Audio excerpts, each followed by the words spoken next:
Amén. Estamos dando estudios bíblicos con respecto a diferentes temas. El tema que corresponde ahora trata sobre la deidad de Cristo, es decir, su divinidad, como el Dios que se hizo hombre. Y en Filipenses capítulo 2,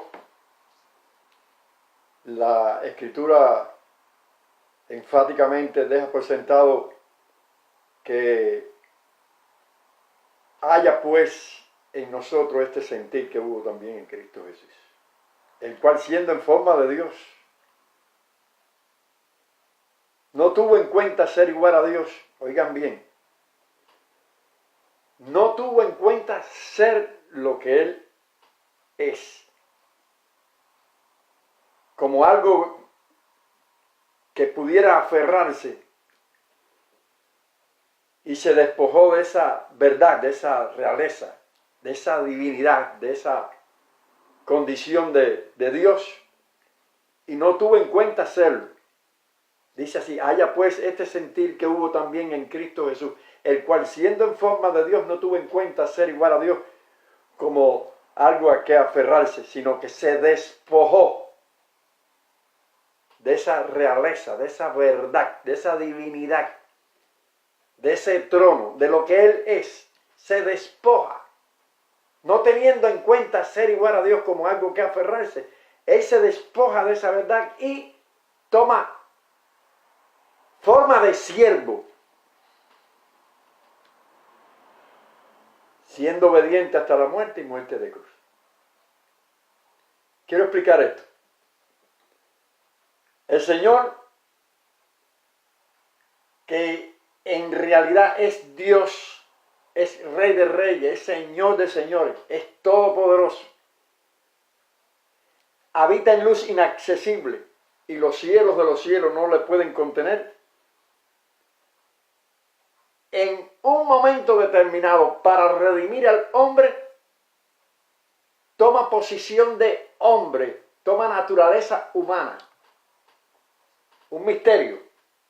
Pablo, escribiéndole a Timoteo, le dice: grande e indiscutible es el misterio de la piedad. Él se hizo hombre. Quiero explicar detalladamente que Dios, de la única manera que vindicaba, arreglaba, acondicionaba la situación de la caída, redimía de una manera tal al hombre, era la única solución: hacerse hombre. En 1 Corintios, cuando está hablando de la resurrección, en el capítulo 15, habla de el Adán vivificante, el Adán celestial. O sea, la persona de Jesucristo toma naturaleza humana. ¿Cómo sucede esto? Dice que una mujer virgen llamada María, bienaventurada la declara la Escritura, es escogida por Dios para traer aquella bendición al Salvador del mundo. Algo inexplicable, algo inaudito, algo incomprensible a la mente, a la lógica humana. El Señor coge y hace sombra en el vientre de María para traer a existencia, a vida aquí en la tierra, a la persona de Jesús, Dios hecho hombre. Como llama Mateo, Emmanuel, Dios con nosotros. Estando María encinta, José, que no participa en este asunto, porque si José participa, lo que sale es un pecador, como nosotros. y un pecador no podía redimir a la humanidad. Tenía que venir alguien santo, sin pecado. Como dice el apóstol Pedro, no hubo pecado en él, sin pecado. La persona de Jesucristo, en el vientre de María, cuando nace, sale el niño Dios, Jesús. Los reyes del oriente vienen y le adoran.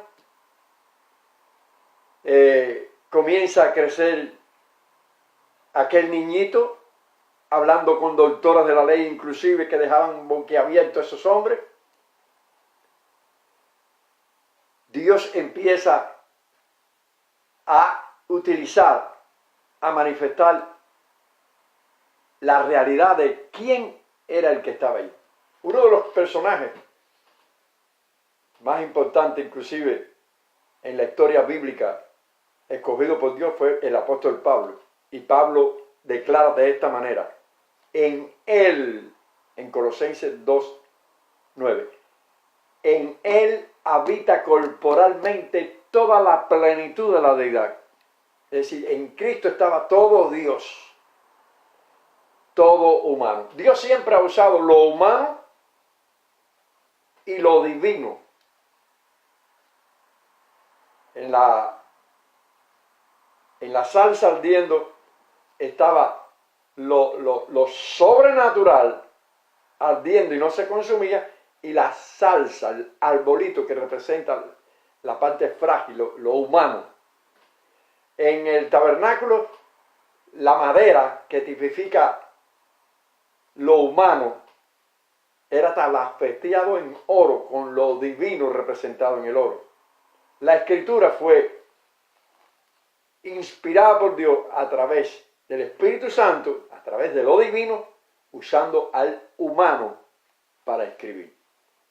Y cuando viene nuestro Señor Jesucristo, estaba en él lo humano, la persona de Jesús, la persona que nacía, la persona que crecía, que obedecía, que se sujetaba. Y lo divino, la deidad de él, en Cristo Jesús, manifestada en las acciones, en las actitudes que vemos de perdonar pecados, de dejarse adorar, de hacer milagros y maravillas, incluyendo resurrección de los muertos. Eso demuestra lo divino, lo sobrenatural en él, lo eterno. Porque en él habita, decía, repitiendo, perdón la redundancia, corporalmente toda la plenitud de la deidad. Todo lo divino estaba en él, todo lo humano. O sea que podemos ver en él lo humano y lo divino. Isaías, en su capítulo tan hermoso de Isaías 9:6, declara: porque un niño nos es nacido, el principado sobre su hombro, y llamarán su nombre admirable, consejero, Dios fuerte, Padre eterno, príncipe de paz. Es decir que en ocasiones estamos mirando las Escrituras, dando el testimonio de la persona de Jesús como humano, pero la persona de Jesús, del Cristo, del Redentor, del Rey de Reyes, como Dios estando en la tierra. Es decir, eres la imagen del Dios invisible. Eres lo visible de lo invisible, lo que se puede ver de lo que no se puede ver. Es un misterio. Cuando Jesucristo estaba aquí en la tierra, en ocasiones le declaraban que quién era él, que quién era, que de dónde venía, que se identificara. Y una de las palabras o de expresiones maravillosas que dijo el Señor en el Antiguo Testamento es que cuando te pregunten, Moisés, ¿quién soy yo? Dile que yo soy el que soy. Así dirás al pueblo, yo soy, me envió. Y cuando aparece Cristo y le preguntan que quién es él, la expresión de Cristo es, yo soy Y dice que cuando lo dijo, cayeron como muertos. Yo soy la resurrección y la vida. Yo soy el pan que descendió del cielo. Yo soy el que es, el que era y el que ha de venir. El Todopoderoso. El que estuvo muerto y vive por los siglos, dice Apocalipsis. Es decir, que Jesucristo en ocasiones tiene que declarar la eternidad que hay en Él. Cuando está intercambiando allí palabras con aquellos que le injuriaban, que le decían que Él no era el Hijo de Dios, que quién era Él, Él declara, antes que Abraham fuese, yo soy. Tenemos en presencia nuestra una realidad maravillosa de que Jesucristo, estando aquí en la tierra, demostró que tenía autoridad como Dios. ¿Qué pasa? Que al despojarse de toda realeza divina y no tener en cuenta ser Dios, Él se sujeta, como todo profeta, como todo rey, como todo sacerdote, porque Él es el sumo sacerdote, por orden de Melquisedec. Él se sujeta a una autoridad superior a Él. Usted dirá, pero entonces, ¿quién es Él? Él es uno que se sujeta. Es uno que se bautiza y no tiene necesidad de bautizarse. Porque el bautismo es para arrepentimiento, es para el pecador. Y para que se cumpliera toda justicia en Él, Él se identificó como un israelita también más. Y le dijo a Juan, bautíceme, porque Juan no quería. Juan dijo, tú vienes a mí. Cuando en realidad Juan tenía que ir a Él. Y Cristo le dijo, para que se cumpla toda justicia, bautízame. Y Él no es un pecador, sin embargo, se bautizó. Eso casi que no tiene una respuesta, una explicación que pueda convencer, pero la persona de Jesús se identificaba como uno más, un israelita más, uno más aquí en la tierra, sin pecado.